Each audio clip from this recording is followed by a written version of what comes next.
Hey guys, I'm Green Havoc, and today we're going to be doing a look into coaching. We have a silver ranked Pharah submitted by Hold My Pocket, and he says he has some trouble feeling like he's achieving value in the game on his Pharah pick, so that's what we're going to take a look at. Now, this is our first attempt at a coaching series, and kind of the backstory of it is, well, the ESHQ group and myself were the big backbone and pushers of Overwatch in our friend group, and as more and more of our friends started playing Overwatch and, well, naturally playing around us, learning from us, they asked us, honestly, why weren't we doing our own coaching series, as a lot of them had noticed pretty decent improvement. So this is our first step in that direction. This is a friend of a friend who, like I said, is in silver, feels like they aren't getting the value that they want out of their Pharah play, so we're going to take a look at that Pharah play and see if we can help. Anyway, guys, I hope you enjoy ESHQ's Player Academy. Heroes never die. Fire at will. Justice reigns from above. Operating at maximum efficiency. Kill. Team kill.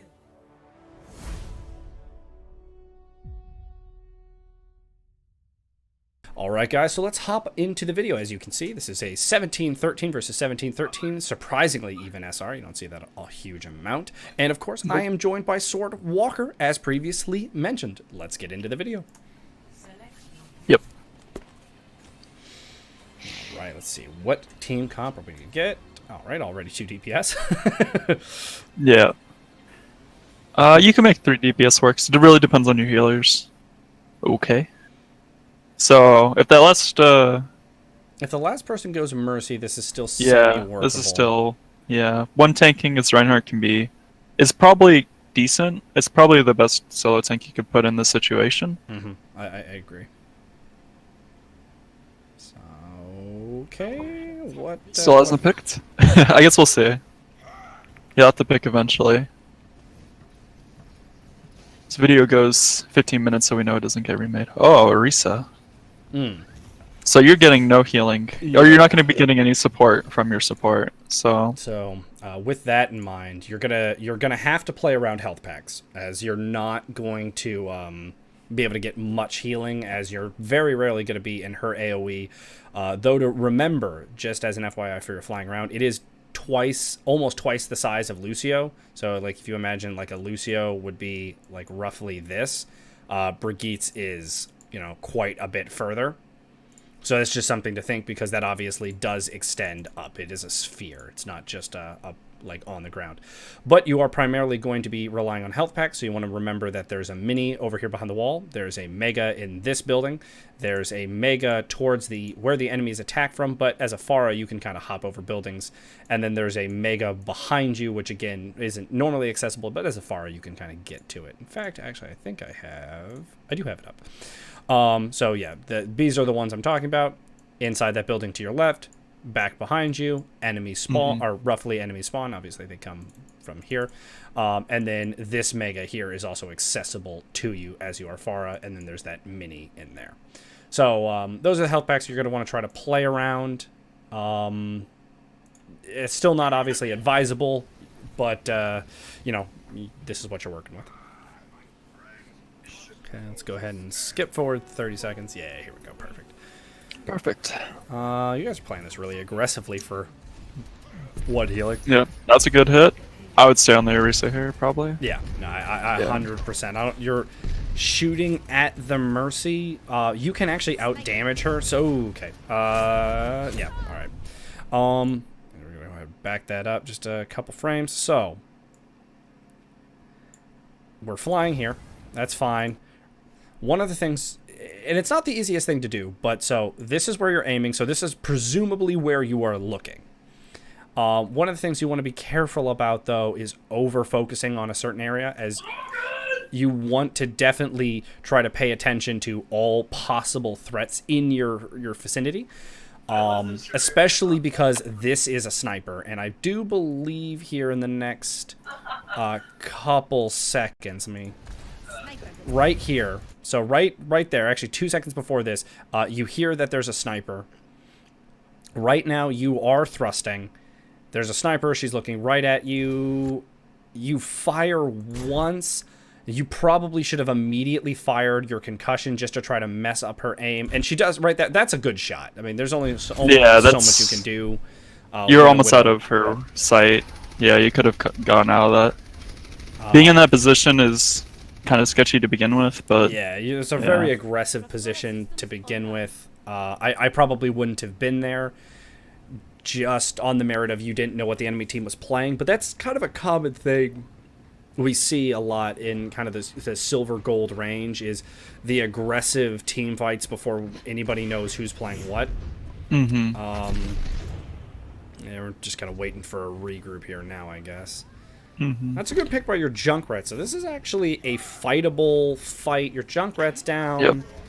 That's Their Widow's not great. down, which is the main threat on their team to dealing with you. Your So tanks are here. Okay, now you guys are just kind of, you're waiting too long.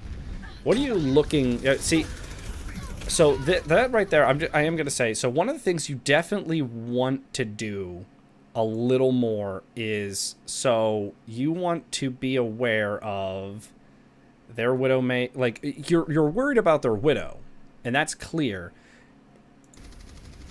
But you take this sight line anyway. So the second you go out here, you get booped by the enemy Pharah. You decide, okay, I'm going to go for it. You go up this way, and you immediately start looking for where their Widowmaker is. Which isn't always a terrible thing, but since you are in a point where the enemy team is aggressing, you're down 2 realistically, especially since their spawn's right there. You need to try to make a play, and instead you look for the Widow and do nothing. yeah, not to mention that you kind of knew that the Widow was dead because you saw the Junkrat get picked, so paying attention to the kill feed's important to making decisions like that. Yes, very important. And on top of that, you didn't get any... I mean, you didn't give any ult charge to their healers because you didn't do any damage, but you also didn't get any ult charge yourself. And okay, there's another stagger on your Orisa, who for some reason... Looks like your Orisa just stayed in that window. Bastion too, got picked. Yeah, well this is a silver game. This is usually how it goes. Yeah, you guys aren't talking in comms, which is... I mean, we're always going to push for better comms. You're like flicking away from your target. Yeah. The hit on the Mercy wasn't bad, but yeah, your aim's a little bit weird. So, hold on. It's a good boot.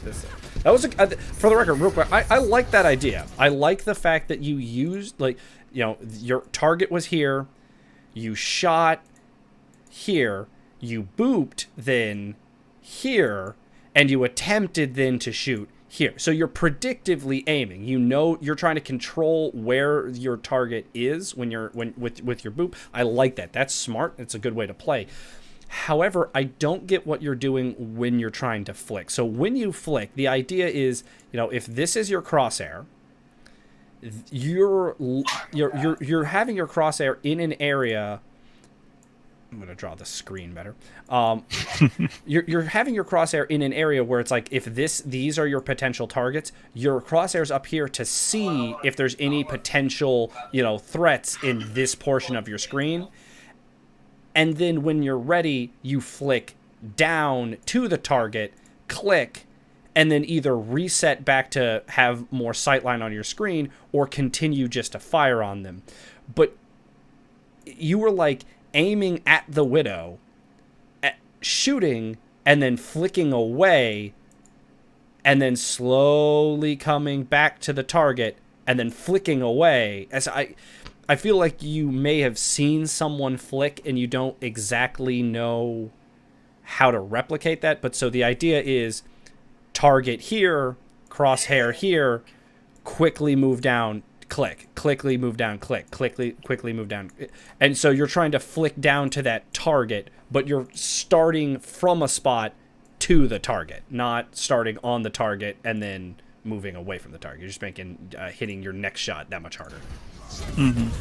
So because essentially then you would have to double flick. You would have to flick away and then flick back to hit your target again. It's very difficult. I don't exactly know why their Pharah ulted.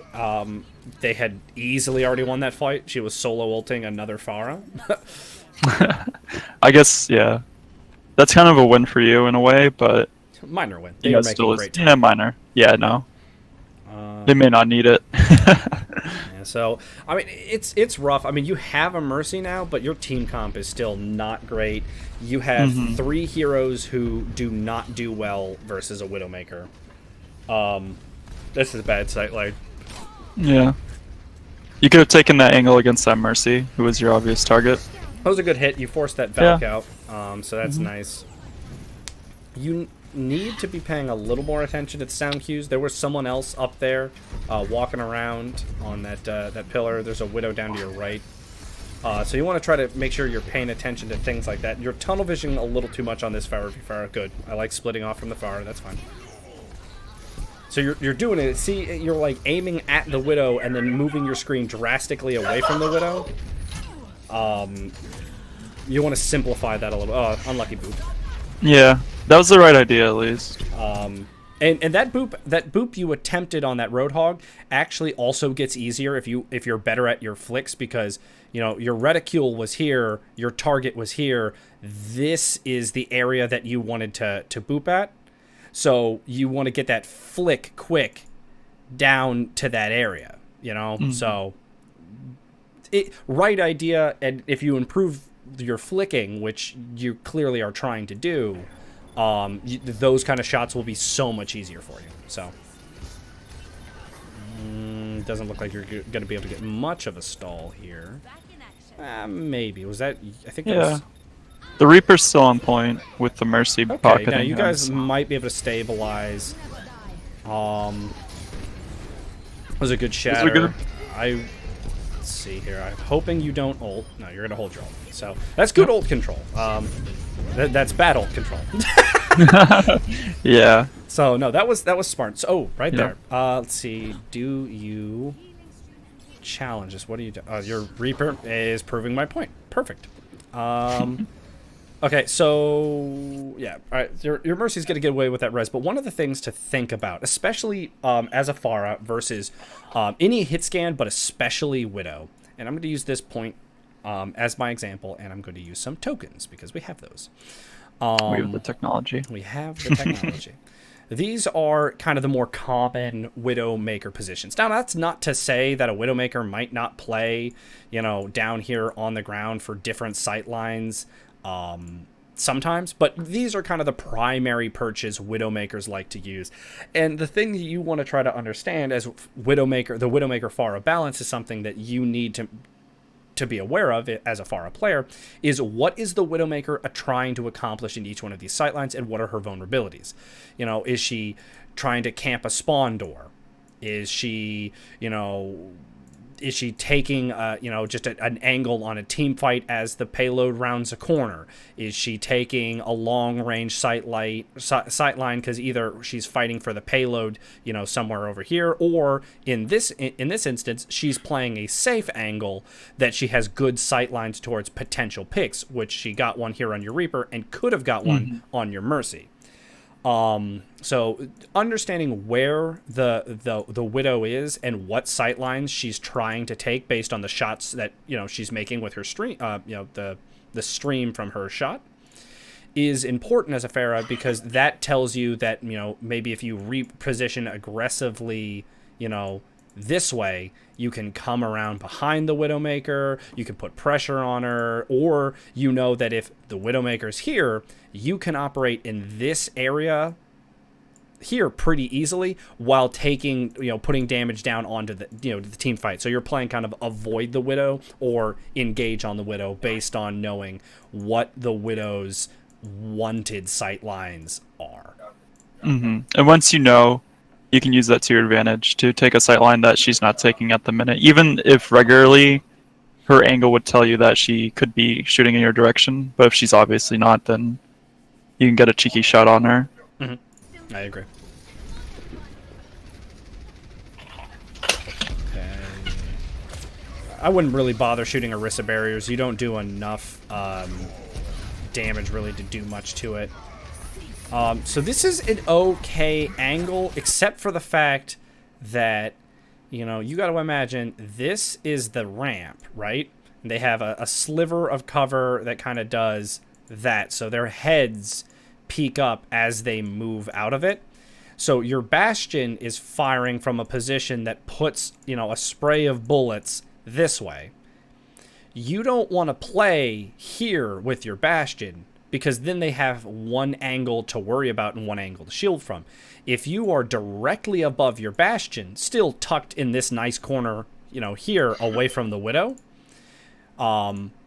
you're still in a spot where you can now fire your rockets down above the enemy, so their shielding starts to be a little wonkier, and they're not able to block all the damage, or maybe you can get, you know, fire a deep concussion rocket back here that sends them way more aggressively out of that ramp than they were expecting. You can get splits, and especially with a Bastion, getting that kind of disruption on the enemy team really can put the hurt on you know, them trying to aggress the point.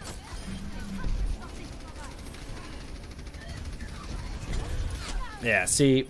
Yeah, that was the same angle she was playing before. Essentially, Exactly. she didn't switch. She didn't even need to switch. In fact, all she did was get slightly more aggressive, but she waited for you to make the first move. And the first thing you did by flying up was flying up and out instead of just up in general. You got to be walking forward to do that. I like the fact that you know that trick, that you don't need to turn around. A lot of Pharahs have the tendency that if this is the Pharah, they do a 360 or a 180 and shoot behind them to launch them this way. You don't actually need to do that, but the thing is, you need to be holding move forward. So if you're moving forward but you look down and then you hit your concussion, you will shoot that way. But you got to be moving forward. You can't look down and stop, otherwise you get jump back like you saw yourself at the spawn door. But I like the fact that you know that. So that's good. So one of the things that we're seeing here is that, like, you know what flick shots are. You know some of the concussion tricks. You know how to try to move someone into your sight line to try to make your shots easier to hit. You know how to try to, you know, do the ground-based repositions. That's good. You just need to refurbish your... Not refurbish. You need to continue to work on your mechanical applications of those skills, and you're going to... I think you'll start to see improvement, honestly, if you just keep that up. This is a better comp than your first one. Still not a great comp. Funnily, even though it has Torb, it's I would say it's slightly better. Just because you have two healers instead of just one Brigitte healer. So I'm assuming you're... So this is my big question to you right now is, what door are you going to choose to come out of, figuring that they have a Widow? If I was that Widowmaker, I'm going to stay on Widowmaker because nothing is challenging me. Yeah, there's not really much. You've got 3 doors to choose from. You've got door number 1, door number 2, and then door number 3 over on the right side. There's a door that's clearly the right choice and 2 doors that are clearly the wrong choice. And let's see which decision you make. Wow, okay. So this is some... What have they had? What have they had? So... Oh, man. You come out of this door already... a very standard Widow sightline. You may not be familiar with all the Widow sightlines, but a very familiar standard Widow sightline on defense is they start on that ramp. They'll either grapple up to those pipes to get a jump shot, or they just peek through this part of the fence here. It's very simple. On top of that, what else do we see? We see an Orisa barrier, and we can already tell that that Orisa barrier here is far enough against that wall that you don't have an angle to try to boop them off. You're not going to be able to shoot through that barrier. And we don't see the Widowmaker. Also, if the Widowmaker went for a cheeky headshot and was over here, you are in the prime line of sight with no cover. So you have a little team scouting, yet for some reason... didn't mean to do that. You decide to go up here. You're never going to beat the Orisa barrier, and you get killed by the Widowmaker.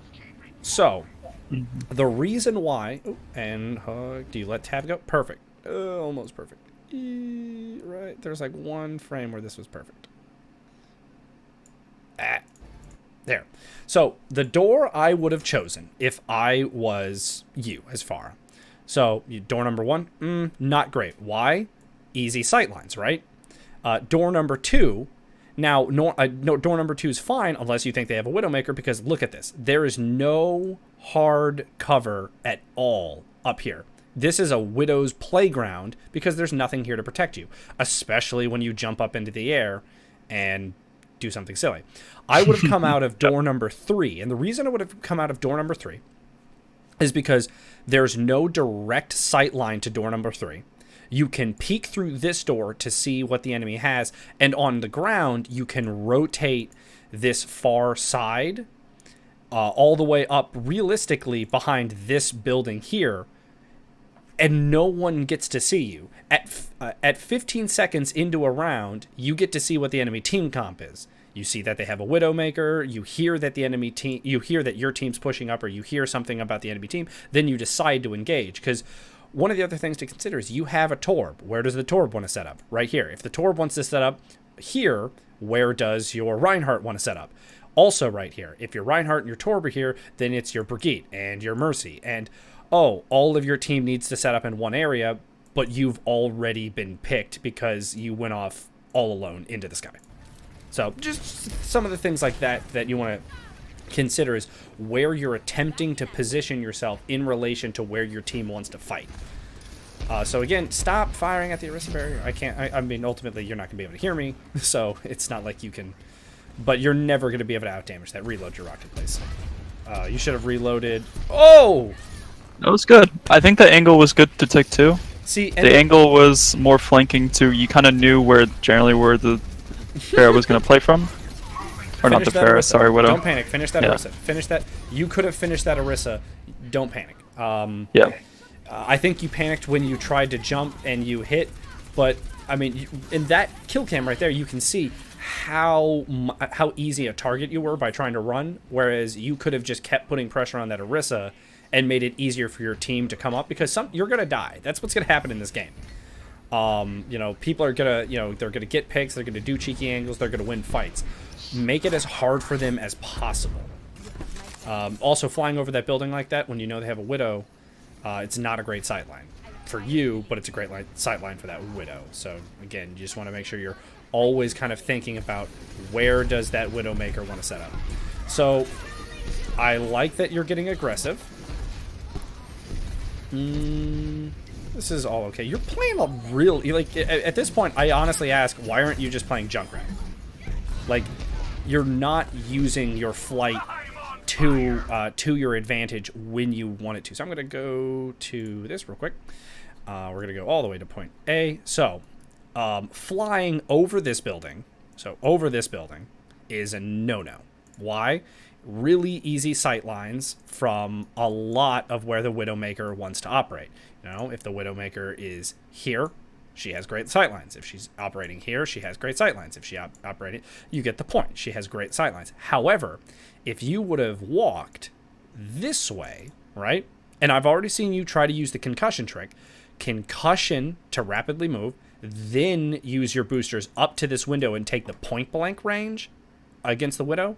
Now you are in the advantageous spot and she is in the disadvantageous spot. So that's a way to try to equal that playing field. Instead, you kind of come this way and you play like a Junkrat, like you're just kind of walking along the point. So you kind of want to be thinking to yourself, how do I get the most out of my character?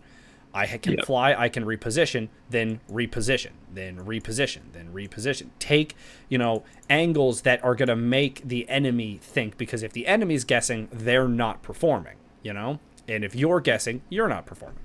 Pretty simple. I think, just from generally watching the squad, you're taking very passive angles on Pharah, and which is fine in some situations, because it's very safe if they don't have like a Widow or something, but you cannot play this way, especially since the Widow has shown that she can hit her shots from a long range.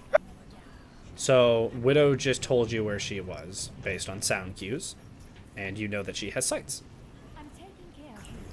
And the Widow the Reaper's gonna use his ult. So That's something that you want to. None of your team reacted. That's not too surprising as this is silver, but the sound cues tell you where a character is, and when she used her sound cue, it was to your right as you moved through that corridor, and none of your team reacted to that at all. So that's something you want to try to pay a little more attention to. That was like a lazy ult by that Pharah. She didn't really get contested. And I feel like, again, I just feel like you're walking a lot. Like, you should be playing a different hero with the way that you're playing. Waiting for the team to regroup, that's fine. No comms, though. And even in a game when there's no comms, you can hold up C or the other hotkeys. I don't know what you have those bound to like tell people that you want them to group up in a location and things like that. And those aren't bad to spam sometimes, just as that reminder. If you're taking the Pharah duel, yeah, and you're just wide out in the open. Ultimately, your team comp, again, is playing really hard into this Widowmaker, so I'm only going to be so critical about the way you take these duels. However, flying above all of the protection in the middle of nowhere while there's a Widowmaker and you're not paying attention to the Widowmaker is not the right way to take that duel. Yeah, essentially what we've been saying for the majority of this VOD is just think about what angles you're playing, generally speaking, against the Widow, and how she can, like the sightline she's playing, just try to play in an advantageous spot. So that was an okay ult. You haven't been using your ult very often, but one of the things that you are going to want to do is you're going to want to get closer to your target. So as we go back here, we fly up, and you're going to barrage this as an angle. And that's about as accurately as you can get with barrage from this high, as you just kind of throw rockets into nothing and hope something does damage. You actually can fire those Pharah rockets way closer at the ground without there being splash. So you kind of want to get a little closer, because the amount of raw damage that you could put out in a couple of seconds, even if it kills you, because of the amount of fire you're going to take, is better than trying to do it from this high up, getting one pick, kind of, and then just getting picked yourself. So. Yep. You could have been, about 2 heads lower, and you would have increased like the amount of damage you would have done there by a lot.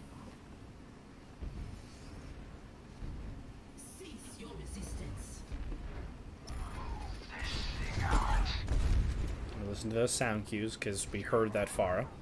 Mm-hmm. You know where the Widow's playing from? Again, you're doing this flick away from stuff. Ooh! Ah, that was good. A little bit luck, but we'll take it. Yeah. So, you ran away from the... You went to... Okay. Oh. You would have... Honestly, your aim there was where it would have been, or where it needed to be, if you were just flying. Because like the only reason you weren't hitting that Mercy there was because you were on the ground. So you also want to use work that on your target selection. You like, I think maybe you're overthinking or not processing the battlefield quite as efficiently as you should. But you want to try to pick your targets a little more like, I'm going to go for this target and that's what I'm going to do. And you don't want a tunnel vision, obviously, but you do want to have a little bit of a, when you sink your teeth into something, you're going to finish it off. Whereas you keep walking out and just taking those unnecessary shots. That's something that, especially in the higher ranks, is going to punish you. You're going to get punished for that really... that was a good shot. Good. See, you have good aim. Like, most of those shots, even those ones that hit that railing, were on target to hit the Widow. It's just the railing was there. But and this is obviously a little bit your balance between how well you fly and how well you shoot seems to not be something you're comfortable multitasking with. So practicing, finding a way to practice that, whether it's with friends or in the training, is going to be a good thing for you. Definitely working on that aim a little bit, kind of a desperation ult, kind of have to go for that. But even so, if you know you're going to have to try to make a hero play, commit to it. Now, I'm not advocating for silly, over-the-top play of the game ults, but, I mean, you're 16 seconds away, your team's split, they're on the point.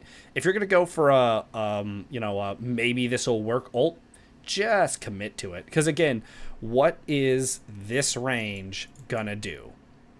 The amount of time... Pharah's projectiles for her ult are, like, kind of surprisingly slow. And, on top of that, they kind of fly, like, whee!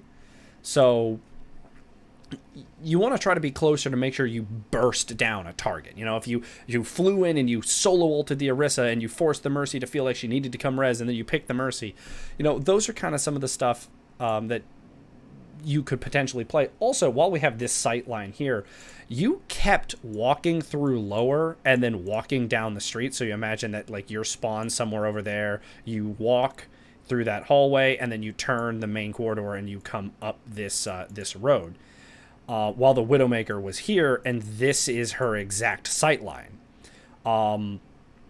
This is another one of those areas where it's like if you slow boost up to this window, and then W forward with your concussion blast, shoot this way so that you're on this plane of height, because you're not going to drop immediately while you have momentum that way, then boost upward, you are now at a hard angle to hit and take the 1v1 versus that Widowmaker that's up there, because you have to imagine anyone who's further back behind this Orisa is going to have their sight obscured by the fact that there's that bridge there. Mm-hmm. So understanding how the sightlines work to try and force 1v1s is a good way, because on top of that, with the team you're running, with the Torb and the Junkrat earlier and the Reaper, none of your team does well against the Widowmaker. So as the character who can do the most against the Widowmaker, you need to make sure you're putting pressure on the Widowmaker. Good Widowmakers become great Widowmakers when they're unharassed and they just get to line up their shots all day. So that's just something to keep in mind. To add on top of that, generally speaking, as someone who, like, if you're playing hit scan, when you're above a hit scan player, it's much harder to hit you. Just generally speaking, the closer you are to directly above them, the much harder it is for them to hit you, even as like a Widowmaker's or long-range sightlines. So just try to play above the Widowmaker as much as possible if you can. Yeah. Kind of like how Green Havoc was talking there. Mm-hmm. So where you kind of want to get close and above them. So we're going to talk positional, mechanical. I'm going to undo that. There was a little bit of input lag from me. Comms and game sense. Your positioning was, in my opinion, poor. You constantly were taking the wrong sight lines versus the Widowmaker. You weren't using the most out of your kit, whether it was your shift and your E or just your boost in general. So you want to try to make sure that you're using the most out of your kit to get good positioning. So for me, your positioning was poor. Your mechanics were, I'm gonna say, poor. And what I mean by that is because now your aim was good. You need to work on your flicks, because again, you're kind of shooting and then moving away. You want to move and shoot, so it's just kind of reverse of what you were doing. And the reason I say your mechanics are poor, because you had good flight control when you were flying, and you had good aim when you were aiming. But far as mechanical height is that you are comfortable doing both simultaneously. So you'll want to work on that. But I will say, I think you could jump right from poor to good if you start to be able to multitask that just a little bit better. Comms were non-existent, so not applicable. It's a silver game. It's not really comms. So again, sometimes you get lucky. The big thing with comms, as far as just some of the stuff that you should be thinking about, if because obviously LFG is a good way to mix up your games instead of solo queue. The big call outs that you will potentially want to add to yourself are just targets that are low, flanks, and groups, like so grouping up. Those are essentially the big ones, whether it's you low or targets low, so you hit someone or you're hurt yourself. The flanks, whether you're taking them or you're seeing someone take them, and then just grouping up in general. That will help you so much in an organized group. But obviously, I can't judge your comms as there were none to go off of. But those are just a few to keep in mind. Game sense, your ult use. Now, you didn't use any ults that I thought were bad, but your overall ult usage in this, I believe you ulted twice. So for me personally, again, for game sense, I'm going to go poor. And so one of the things you're going to want to try to do as your Pharah is learn the additional sight lines that you can be taking. You know, whether it's, coming through streets, going through this window, taking a long flank, or it's flying, this way, boosting, taking this angle. Just understanding how many sight lines you can take based on just a couple of, areas. Walk around, come up through the window. You're playing main. Maybe you want to try to jump jet this way, so then you're firing this way, so the Widowmaker doesn't have just easy sight line. So there's just some of the sight line kind of stuff you want to try to be thinking about as far as your overall play goes. Now, I know I said poor in a lot of these categories, and I don't want you to think that I'm being overly harsh or that you're bad, because again, I want to focus on some of the things you did good, and then I'll shut up for a second and let Swordwalker say something. Your aim was good, your flight was good. So if you get comfortable adding those in together, and you get a little more comfortable with your sight lines on the map, all of those are going to jump from poor to good very quickly, and I wouldn't be surprised if by getting more comfortable in those areas, you shot up quite a bit in your overall rank. What about you, Swordwalker? Yeah, I think for the most part, as Pharah in this situation, I'd be mostly focusing on purely just trying to get those angles and just realizing when to take those angles, work on your game sense, kind of thinking about what the team comp that you're facing is and what your team comp is and what both the objectives of both teams are. Just like thinking, even if it's incorrect, like you make an assumption about your team comp and it ends up being not true at all. Just starting to think about like, okay, we have one healer. That healer has to play with our tanks. So therefore I'm going to be on my own. So I need to be able to take these sight lines. Or, there you have a Widowmaker. So I need to be able to get on top of the Widowmaker or find an angle that avoids the Widowmaker. Yes. That sort of thing. And then to go right in with what you were just saying, understanding your comfort levels between, you basically played on the ground or high in the sky. You left an entire area that Pharah can play completely out of the equation. And there are quite a few occasions where playing, enemy team, your team, and then there's like a Widow that has a good sight line up this way.